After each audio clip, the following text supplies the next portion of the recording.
Sima wa mbuye wako ukukonda iwe ndiye wakuona ngopirira tikulandireni omvera nonse komanso nonse amene mukuonera pa programu ino maka yakuyankha mafunso amene timakhala nawo ochokera m'Baibulo imene amakupatsirani ndi Lilongwe School of Biblical Studies imene ili ku Mitundu ku Lilongwe. Ndipo mu tsiku la lero pa programu ino yakuyankha mafunso ochokera m'Baibulo mukhala ndi m'bale wanu Daniel Njepancras kuchokera ku mpingo Khristu imene umasonkhana kudetsa. Komanso mu programu ino ndachitika mwayi kuti ndili ndi mnzangayo Jabez Phiri kuchokera ku Lilongwe area 25. ayi zomwe kwambiri mbale amene ndikhale naye makamaka programu imene yakuyankha mafunso ochokera m'Baibulo ndi m'bale amene takulandirani kwambiri m'bale. Zikomo kwambiri. Mongotsatira programu imene yatuluka mu sabata yapitayo inautsanso mafunso ambiri amene anthu abwera nawo ochokera m'Baibulo kuti muthandizire kuyankha. Funso loyamba limene lilipo ndilonena kuti timaona kuti pali zipembedzo zina zimene munthu akapanga zinthu zosakhala bwino mwachidule akatochita tchimo zimamuyotsa ku mpingo, ndiye pali zipembedzo zina zimene munthu akati wachita tchimo samamuyotsa mu mpingo. Kodi pamene papa kutenga ndi Baibulo cholondola ndi chiti? Zikomo kwambiri makamaka funso limeneli lithandizira makamaka kuyankhidwa kudzera mu Baibulo. Kodi Baibulo limati chani makamaka pa funso limeneli? Ndizona kuti kuli mipingo ambiri pa dziko lapansi, ndipo mipingo imene zimene machita ena akazana muna anakwisa sawachosa, ena akalakwisa amachosa. Koma kodi Baibulo limati chani kwenikweni? Tikaona nkhani kuza ndi kuchotsedwa mu mpingo, nkhani imeneyi imangokamba nkhani kuza ndi kusungitsa mwambo kwa mpingo. Kuti kukamba kuna nkhani kuza ndi kusungitsa mwambo wachani kwa mpingo. Choncho kusungitsa mwambo kwa mpingo umenewu kulipo magulu awiri. Gulu loyamba ndilo gulu makamaka loteteza. Tikamati kuteteza tikuzipeka chisazo kuti pamene mwana ali nyumba m'banja amenelo, makolo amampasa makamaka mwana uja lamulo kuti pa dziko pano ndaphika ndipo ndiwo izi usatsike. Nditi ampasa lamulo lani loteteza. Ndiwo izi usatsike, nditi ateteza kuti asanunge chinthu china chake. Koteronso kuti paliso lamulo lina lakuti mwanayo pamene apatsidwa lamulo limeneli adzakhala ndi zotsatira ngati atsike ndiwo zija. Nditi kukubwera sopano gawo lachiwiri, gawo loti munthu walakwisa pamene walakwisa sopano ampatse mwambo oti ambweze kuzolakwika zija. Nditi mwambo wachiwiri. Monga mene mwana sopano pamene ampasa mwambo oyamba kuti asatsike ndiwo, nditi kachiwiri sopano pamene ngati mwana uja walakwisa watsika ndiwo zija amankwapula. Nditi kachilango kamene kasopano kuti mwana asadzanani asadzakonjezenso. Choncho izinso zili chimodzimodzi mu mpingo, makamaka mpingo umenewo mpingo wa Khristu. Mpingo wa Khristu suwonera makamaka pamene munthu akuchita cholakwika mu mpingo mwayi, koma pamakhalanso kusungitsa chani kusungitsa mwambo mu mpingo umenewo. Ndipo kusungitsa mwambo mu mpingo makamaka umenewu kuliso magawo amenewo awiri, loteteza komanso lombweza munthu kuchita kuti asanani asapirire kuchita zoyipa. Tikamona m'buku la Mateyu chapter 28 mu verse ya 20, mu buku limeneli Yesu Khristu anaphulapo kuti pamene anthu abatizidwa pamenewa ayenera kuti aphunzire ndi kusunga zonse zimene iye analamulira. Kusonyeza kuti pamene anthu sopano alowa mu mpingo wa Khristu ayenera kuti aziphunzira cholinga asamalakwitse. Ndiso zilungera angalakwitse kutsogolo liyani kuti chotsatira. Nditi gawo loyamba ndi limene loteteza kuti Yesu Khristu pamene anasiya mpingo anasiyanso mawu akuti anthu tizisunga cholinga mpingo umenewu uzikhala mpingo oyera nthawi zonse. Nditi kuteteza kuti anthu asamapanga chinthu cholakwika. Mu gawo lachiwiri ndi gawo lija ndinafotokoza monga mene mwana amachitira, walakwitsa makolo amammenya. Chimodzimodzinso mu mpingo gawo limene losungitsa mwambo ndi gawo limene mpingo sopano umafuna kuti utengepo gawo.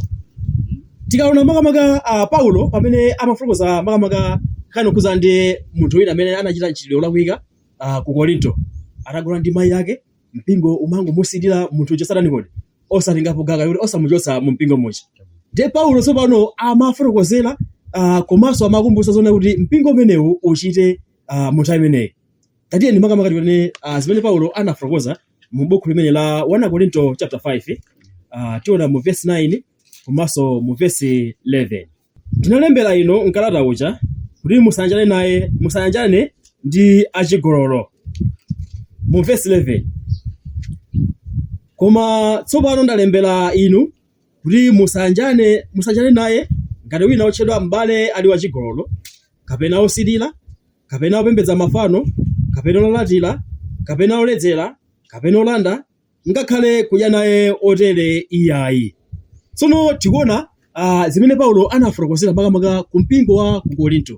Pamene olemba kalata ku Korinto kumeneko anafotokozerapo kuti nangasi anthuwa amangokhala osachitapo kanthu pamene aona anyamata akuchita zosakhala bwino ndi mayi ake.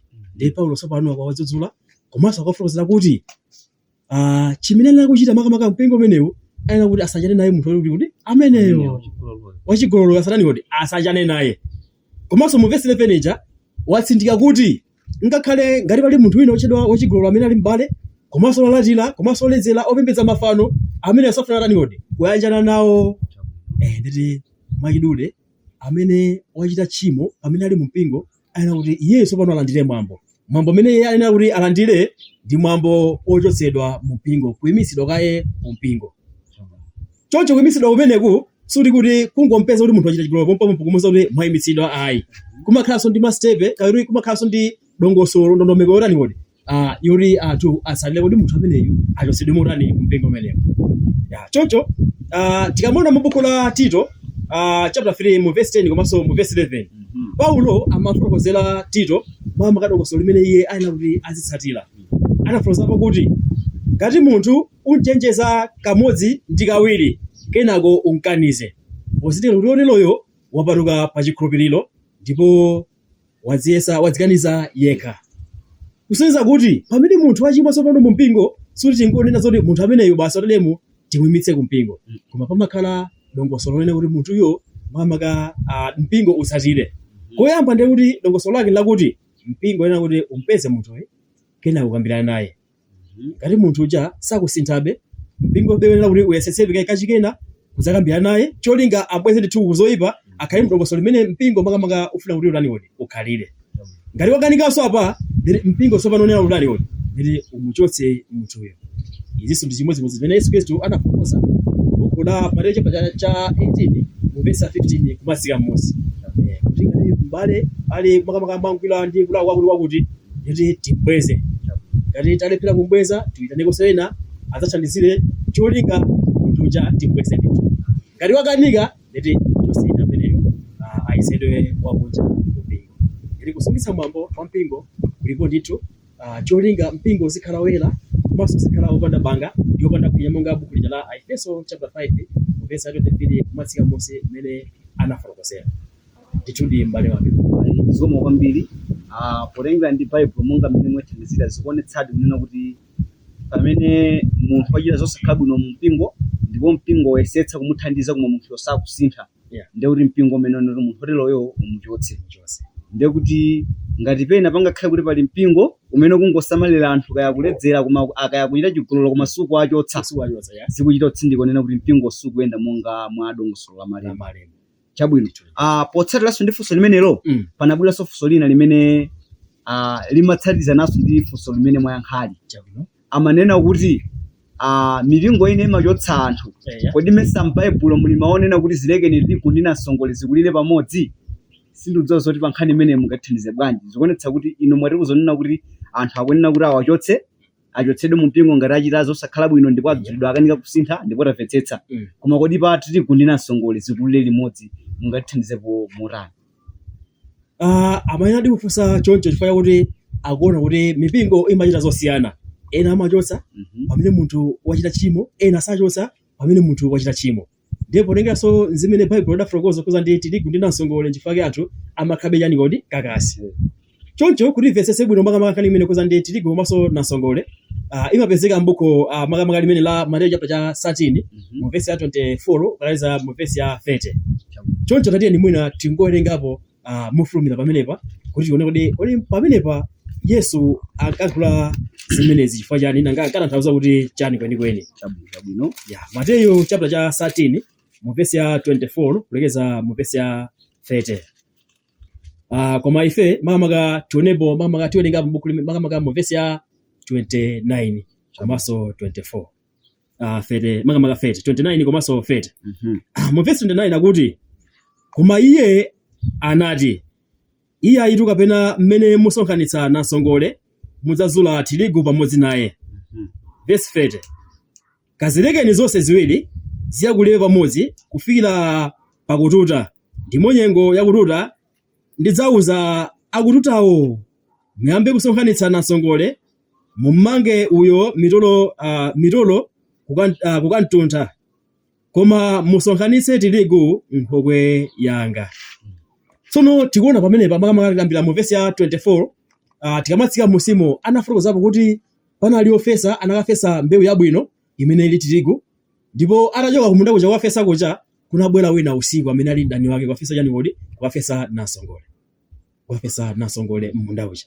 Tsono pamene pa Yesu ankafuna kuti ife atithandizire kuti chani pamene tili mu mpingo pamene khulupiriro uthenga wabwino, pamene pa Yesu ankafuna kuti atithandize kuti pamene afotokoza nkhani kuti ndi kufesa nditi ndikulalikira uthenga wabwino, ndipo mbewu imene mafesedwa ndiyo mawu a Mulungu. Tiyamonanso pa m'buku la Luka chapter cha 11 mu verse ya 8 kuti mawu a Mulungu ndiyo mbewu kapena mbewu ndiyo mawu a Mulungu. Nditi mbewu yabwino ija ndi mawu a Mulungu.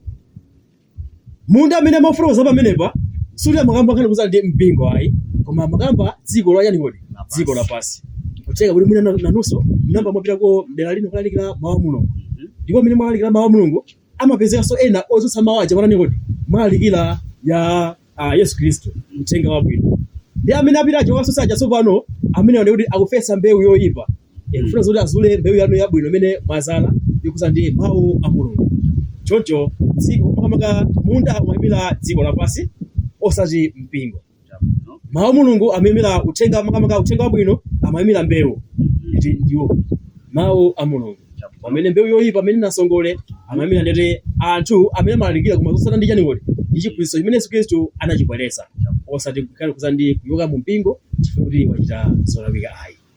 Ndithu ayi zomwe kwambiri omvera kumasononse amene mukuonera amene ndimene mbale wathu woyankhira kunena kuti malo amene Mulungu anapereka kunena kuti tili kunena songole zikulire limodzi amakamba dziko osati mu mpingo. Ndiye kuti ngati tikamuona kuti nasongole walowa mu mpingo tikuyena kuti timuchotse nasongole akuyena kuti akakule kuma ku dziko osati ku mpingo ayi. Ndipo akunena choncho ndithu kuti nasongole ameneyu akuyimirira mbewu yosakhala bwino, ndiwo anthu amene amaphunzitsa ziphunzitso zabodza. Anthu ophunzitsa ziphunzitso zabodza amenewo sakuyena kuti mu mpingo akhale, koma akuyena kuti akhale kunja kwa mpingo ndiko ku dziko. Ayi tithokoze mbale wathu makamaka pakutenkha momveka bwino funso limenezi. Funso lina ndilo anthu anafuna kudziwa kunena kuti kodi mmasonkhana ku mpingo wanji. Chabwino ndi funso labwino. Ine ndimasonkhana mpingo wa Khristu. Chabwino. Wa Yesu Khristu. Chabwino. Ndithu. Ndinaonapo madera ena amene ampingo Khristu amene ndinomuti masonkhana amene amachitira. Alipo ena amene ikafika nthawi yochita chopereka amaphatikiza uko akuchita chopereka komanso uko akuimba nyimbo, ndiyo kuti zonsezo zikuchitika nthawi imodzi. Aliponso ena amene kazafika nthawi ya kudya mgonero wa Ambuye amaphatikiza nthawi yomweyo akudya mgonero wa Ambuye, nthawi yomweyo akuimba nyimbo. Ndiye ndinafikanso kudera kwina kumene ndinapeza kunena kuti ikangofika nthawi kuti ndi ya mgonero wa Ambuye iwo amangochita mgonero wa Ambuye saphatikizapo nyimbo. Ikafika nthawi ndi ya chopereka iwo amangochita chopereka saphatikizapo chani nyimbo. Ikafikanso nthawi ndi ya nyimbo amangoyimba nyimbo saphatikizapo ndi gawo lina. Kodi pamenepa zolondola ndi ziti mwa zinthu zitatu zimenezi m'bale wanga? Nkhani kuza ndi magawo amenewa kuti kuimba komanso mgonero mwinanso chopereka, awa ndi magawo makamaka amene amapezeka mu mpingo. Mpingo wa Khristu uli ndi magawo asanu amene amasalira mu dongosolo la kupembedza koona. Choncho magawo amenewa mwaina ndi amene mwachulawa. Magawo monga pemphero komanso nyimbo komanso ndi ulaliki pamene uli uthenga wabwino komanso timakumbukira imfa ya Khristu umene uli mgonero, komanso timakhala gawo la chopereka. Magawo onsewa ndi amene Mulungu anayika koma madongosolo kuti mpingo wa Khristu umene umapembedza mu mzimu komanso muchiona uzitsatira ziti kodi uzitsatira zimenezi. Kotero kuti kuti tidziwe kuti amene amachita chonenera ndi ndani kwenikweni. Ndi nkhani tsopano tikamuona mu buku lopatulika Yohane chapter 4 mu verse 23 komanso 24 anafotokozapo nkhani yomveka bwino nkhani kuza ndi kupembedza kuona. Mu buku limene anafotokoza kuti ndipo ilipo mama ikudza nthawi ndipo ilipo tsopano imene opembedza Mulungu adzapembedza Mulungu mu mzimu komanso mu choonadi. Kotero kuti Mulungu amafuna ulere akhale opembedza wake. Mu verse 24 anamaliza kuti pakuti Mulungu ndiye mzimu, choncho opembedza iye ayenera kumpembedza mu mzimu komanso mu choonadi. Kusonyeza kuti pamene kuti tizipembedza Mulungu mu mzimu komanso mu choonadi ndi tizitsata gawo lija palokha. Ndili magawo aja Mulungu pamene anayika mu mpingo anayika gawo lilonse palokha. Palibe gawo loposa lizake ndiponso palibe gawo loperewera kuti likozifuna lizake. Ndithudi ndedi kupembedza mu mzimu komanso mu choonadi ndedi gawo lilonse limachitika palokha. Chifukwa chani? Chifukwa chakuti kupembedza kumene kutsopano kumachitika ndedi kudzera malingaliro a mutima. Ndedi malingaliro likozikwanitse kuagawa ngati singakwanitse kuagawa. Ndipo malingaliro singakwanitse kuagawa ndedi gawo lilonse timalika palokha. Monga mene Baibulo linafotokozera komanso monga mene Mulungu anayikira madongosolo amenewo. Chabwino. Ndithu. Akutero ndithu kunena kuti mmene malemba amanena choncho kuti Mulungu tizipembedza mu mzimu komanso mu choonadi. Zidzichokera m'malingaliro mwathu kapena tizikhala ndi chidwi pa chinthu chimene tikupangacho komanso zimene tikupangazo zizikhala zonena kuti ndizochokera mawu a Mulungu ndimo mu mzimu ndi mu choonadi. Zimene akufuna kutithandiza kunena kuti ikafika nthawi nena kuti ndi mgonero wa Ambuye teni tichiteni mgonero wa Ambuye tisaphatikizane ndi zinthu zina kuti malingaliro athu onse akhale pa mgonero wa Ambuye. Komanso mwina kuti tikamvetse bwino tikumbukire pamene Yesu Khristu ankakhazikitsa za gawo limene lila mgonero wa Ambuye. Zoonadi.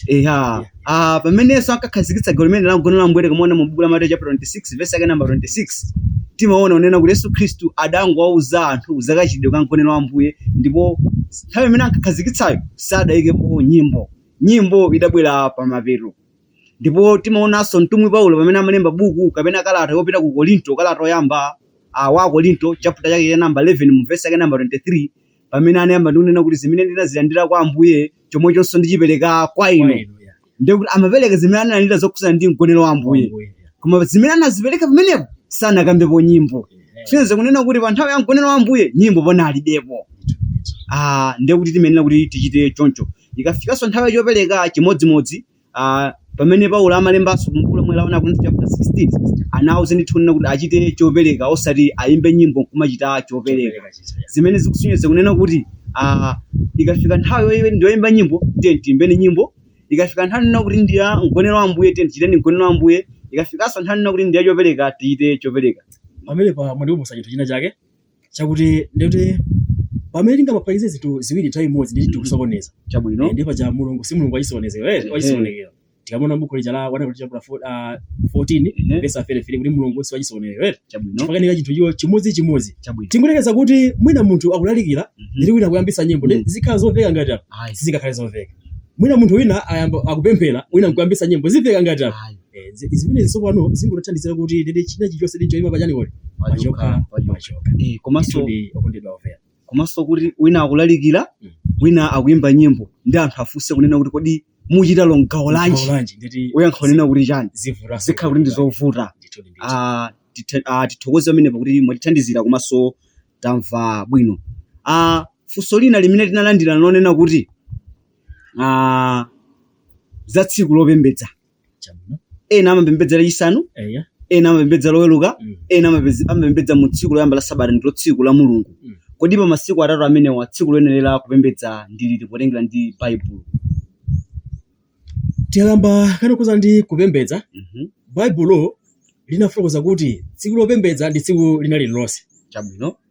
Lero, mawa, kaya Monday, Tuesday, Wednesday, Thursday, Friday, ndede masiku onsewa munthu alina kuti alikodi kupembedza ndithu Mulungu. Mwina nkutheka kuti inu gawo limene mafuna mufunse ndi gawo lakuti kodi Mulungu pabayanika magawo asanu aja akupembedza mu mpingo. Kodi magawo amene walina kuti achitike tsiku liti? Mwina nkutheka kuti mafuna mufunse zimenezi. Maso paliza pamenepo mwina so mafuna mufunse khali kuzandi kuli gawo limeneli lizichitika loweruka kapena loyamba la sabata limene lili Sunday. Chabwino choncho tikaona buku lopatulika makamaka baibulo limatiphunzitsa kayoti limatikumbutsa komanso kutiunikira tsiku loyenera kuti tizita magawo akupembedzaja asanu ndi fotokozaja.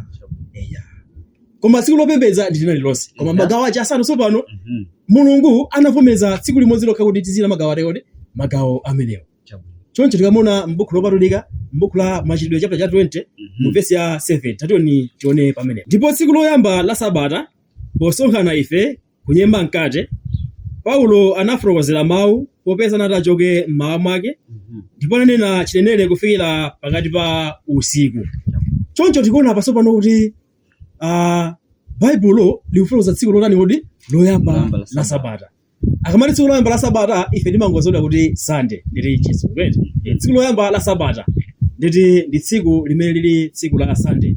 Tsiku limeneli ndi tsiku limene tsopano Mulungu anavomereza kuti magawo asanu akupembedzaja pemphero, nyimbo, uthenga wabwino, ngonero komanso chopereka azitika nthawi iti kodi tsiku limeneli.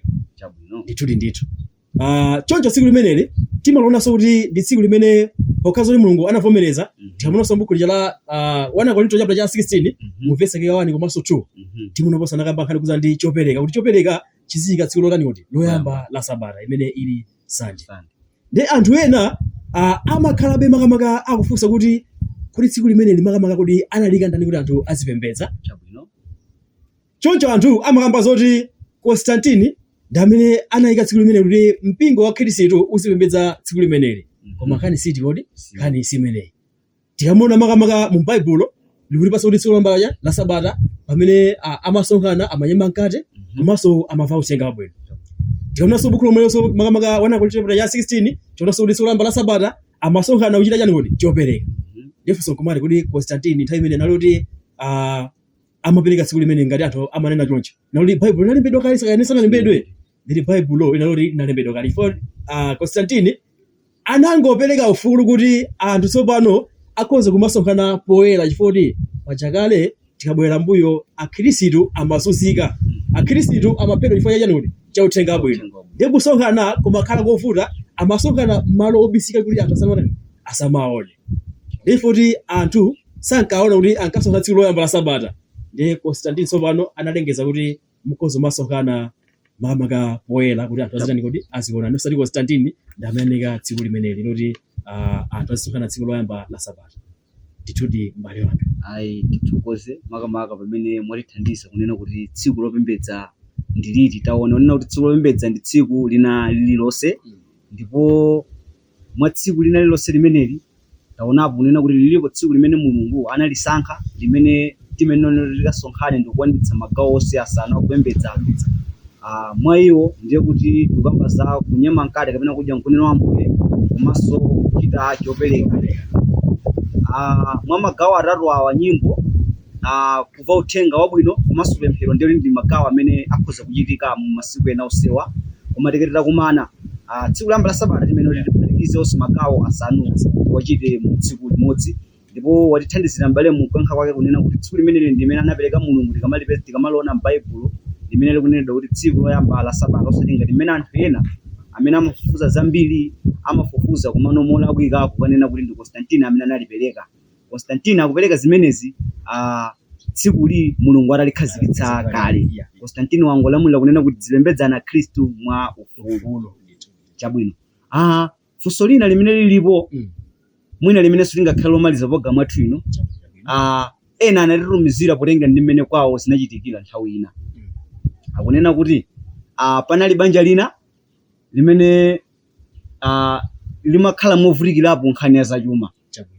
Ndiye ngati banja anagwirizana kunena kuti nkofunika kunena kuti mwamuna ngati mutu wa banjalo asunthe achoke mdziko lino la Malawi apite ku dziko lina lakunja kumeneko kuti mwina akayese mwayi wa ntchito kuti zikamakayenda kuti mwina banjali lidzakhale pabwino. Ndiye anagwirizana kunena kuti akakhala zaka zokwana ziwiri.